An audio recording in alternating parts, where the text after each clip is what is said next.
That's right, the man who's never wrong. Back here again, and it looks like not a moment too soon.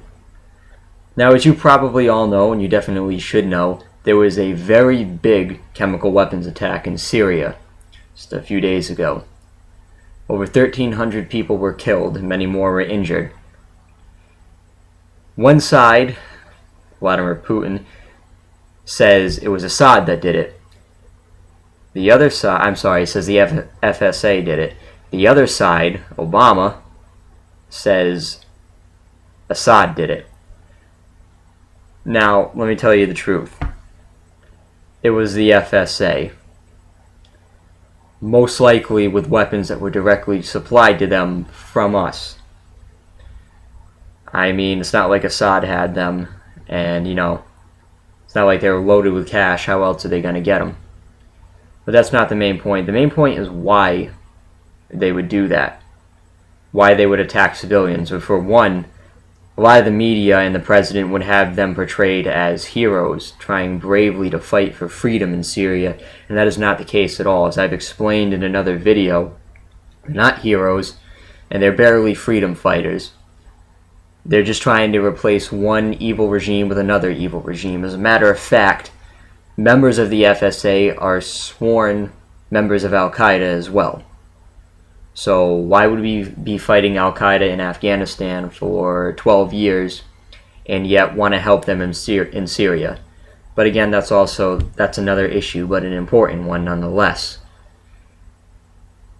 The main part is to explain that this is the United States tactics with Middle Eastern countries to protect the value of the dollar, because it's no longer based in gold, it's based on oil. So we made a deal back in President Richard Nixon days, and this is called the petrodollar, to all the OPEC nations, which is pretty much any major Middle Eastern nation, Libya, Egypt, Afghanistan, Iran, Iraq, etc.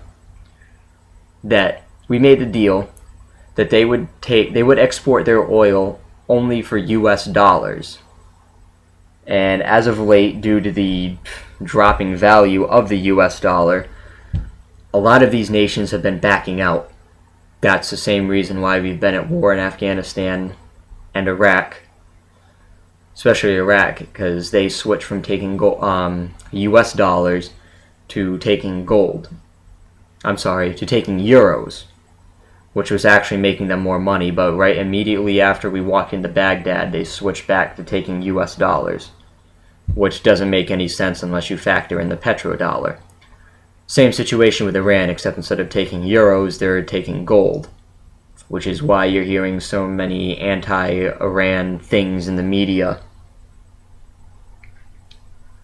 So that's basically, in a nutshell, the petrodollar, and I'm probably going to make a much longer video explaining that, but that'll be another time.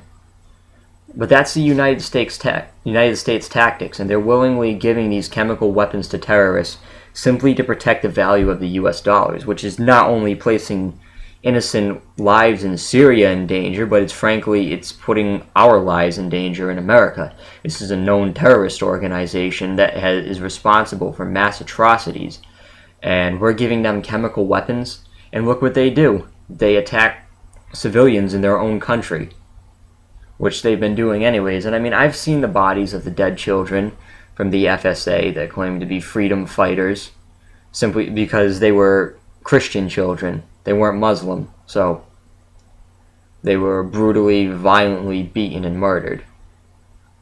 That's what's going on in Syria. It's not about a group of rebels fighting for freedom like what we did against the British in the American Revolution. It's a terrorist organization fighting an evil leader to install an evil terrorist organization as the leadership in Syria. It's a little confusing, but that's basically what it is.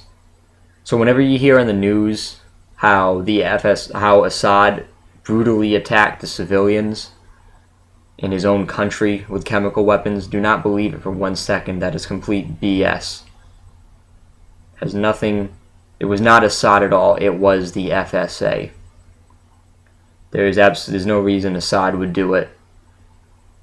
Media's all pretty much just going to twist it to make it seem like the FSA are the good guys, because that's what, I don't even know what else to call it, the machine wants. So that's about it. Just a bit of information. Stay tuned. I'll have some more vids up, not just about this, but other things.